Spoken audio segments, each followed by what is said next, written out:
بسم اللہ الرحمن الرحیم۔ میرے دوست احباب، معزز ناظرین اور سامعین، السلام علیکم۔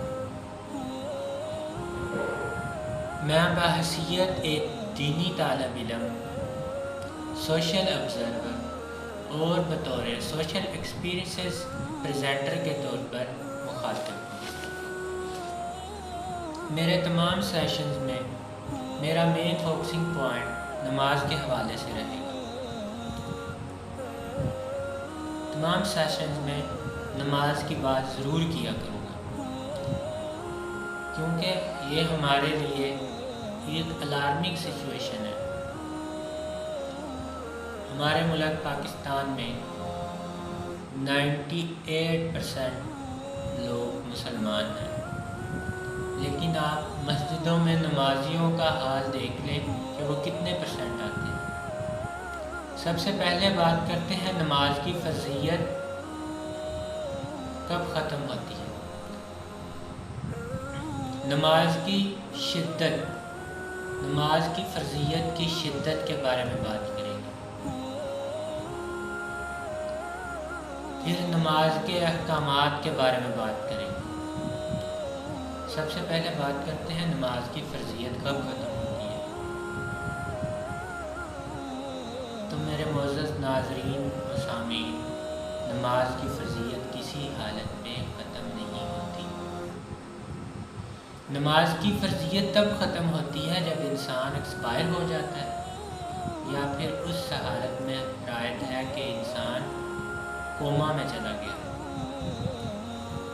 نماز کی فرضیت کی شدت کا اندازہ بھی آپ اس بات سے لگا سکتے ہیں کہ اگر آپ بیمار ہیں، کھڑے ہو کر نماز نہیں پڑھ سکتے تو آپ بیٹھ کر نماز پڑھیں۔ اگر آپ بیٹھ کر بھی نماز نہیں پڑھ سکتے تو آپ لیٹ کر اشاروں کے ساتھ نماز پڑھیں۔ نماز کی معافی کسی صورت میں نہیں۔ نماز دین کا ستون ہے، یہی آخرت کی کامیابی کے لیے کام آئے گی۔ اس کے علاوہ ہمارا کوئی چارہ نہیں کامیابی کا۔ یا آپ پھر سوچ لیں اس کی سزا کے بارے میں۔ معاذ اللہ، جب میں کبھی دعوت دیتے ہوئے سزا کی بات کروں تو تنقید آنا شروع ہو جاتی ہے۔ تو برائے مہربانی میرے دوست احباب، تنقید برائے تقید ضرور کیا کریں، لیکن تنقید برائے تنقید نہ کیا کریں۔ خدا را اس بات کو سمجھیں، مسلمانوں کے دین کی اولین عبادات میں سے نماز کا اول نمبر ہے، ضروری عمل ہے۔ نماز کے بغیر آخرت کی کامیابی ناممکن ہے۔ نماز کے ضروری ہونے کا اندازہ آپ اس بات سے لگا سکتے ہیں کہ اللہ تعالیٰ نے نماز کے قائم کرنے کا حکم 700 مرتبہ دیا، اور ایک حدیث کے مطابق جو جابر بن عبداللہ سے روایت ہے کہ رسول اللہ صلی اللہ علیہ وآلہ وسلم کو یہ فرماتے سنا کہ مومن اور اس کے کفر کے درمیان فرق نماز ہے۔ گویا آپ سمجھ لیں کہ آپ صلی اللہ علیہ وسلم نے کس انٹینسٹی سے بات کی ہے۔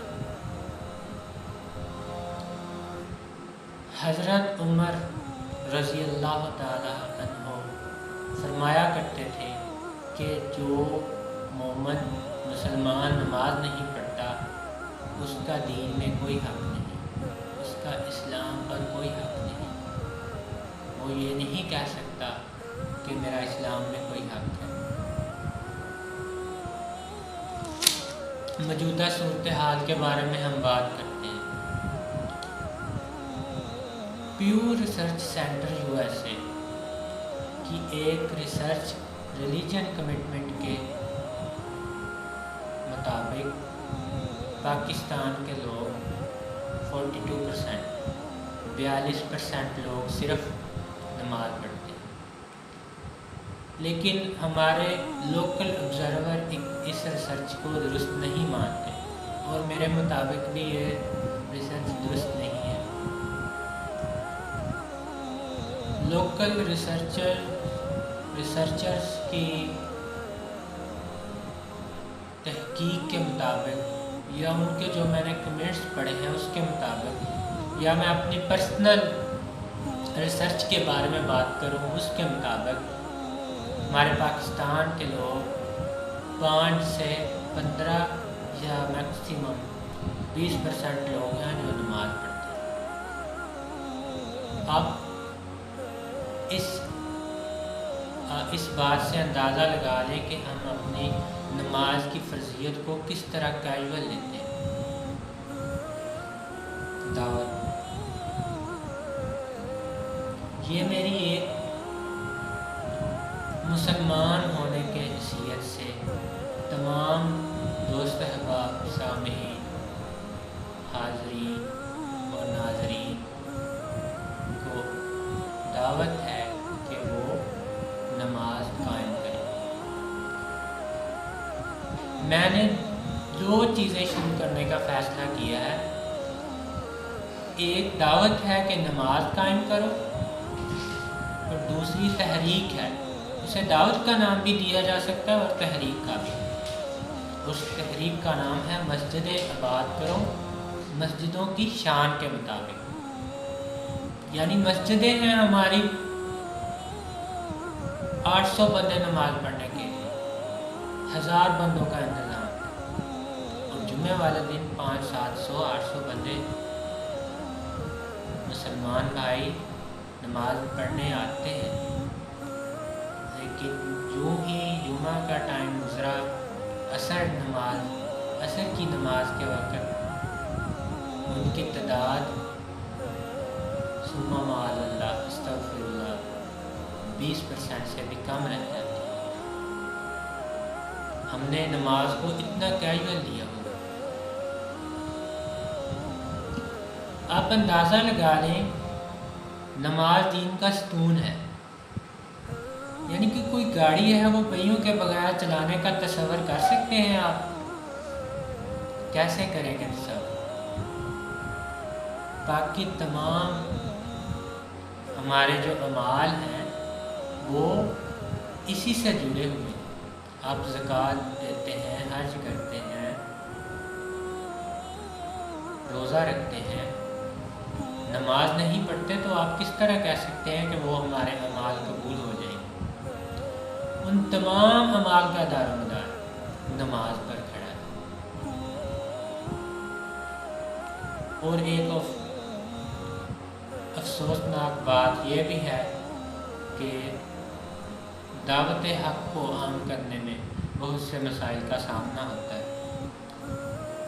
اس لیے میں نے فیصلہ کیا کہ سوشل میڈیا کے تھرو بھی دعوت کو عام کیا جائے، جتنا کر سکتے ہیں اتنا کیا جائے۔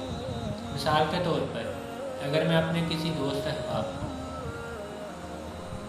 دعوت دینے کی کوشش کروں نماز کے بارے میں، تو بہت عجیب قسم کے جوابات ملتے ہیں۔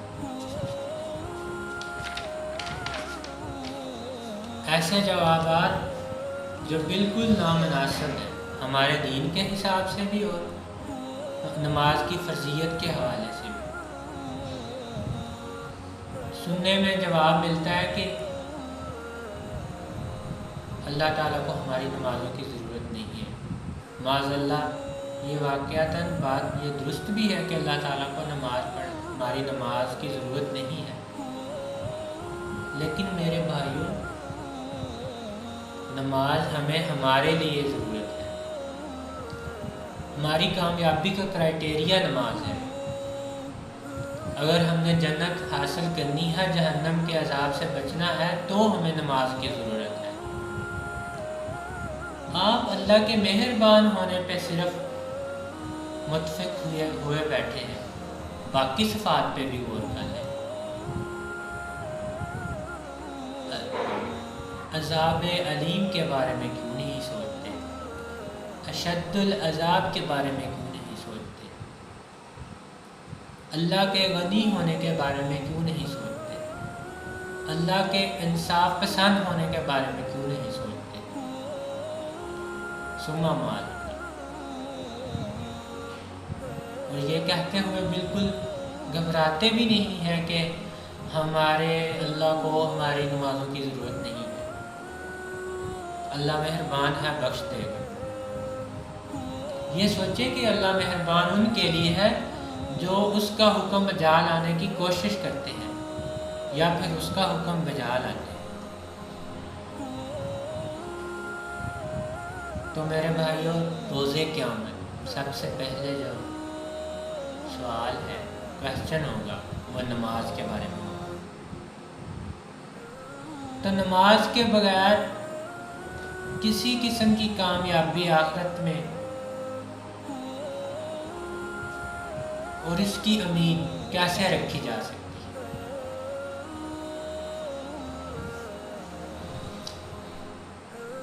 تو بات کرتے ہیں کہ اگر نماز قائم کریں گے تو اس کے ایفیکٹس کیا ہیں۔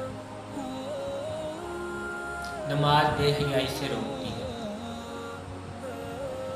اور یہی ہمارے جہنم سے بچنے کا طریقہ ہے۔ نماز چھوڑنے کی سزا کیا ہے؟ نماز چھوڑنے کی سزا، ایک مومن اگر جان بوجھ کر ایک نماز ضائع کرتا ہے تو اس کی سزا 2,88,00,000 سال دوزخ میں جلنے کی سزا ہے، اور قیامت کا ایک دن 50,000 سال کے برابر ہو۔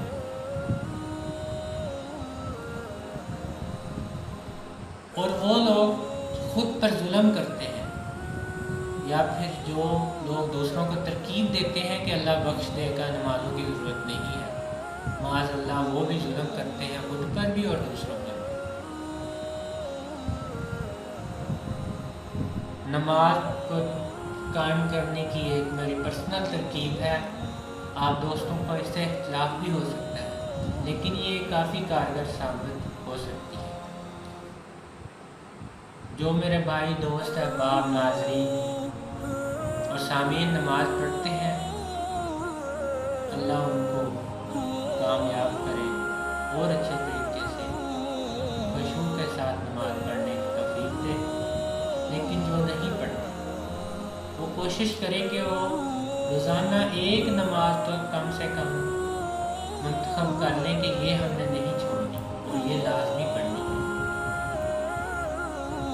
اسی طرح آپ نماز کو عادتاً اپنے زندگی میں لے کر آئیں تاکہ آخرت میں خساروں سے بچا جا سکے اور اللہ کی خوشنودی حاصل کر کے کامیابی حاصل کی جا سکے۔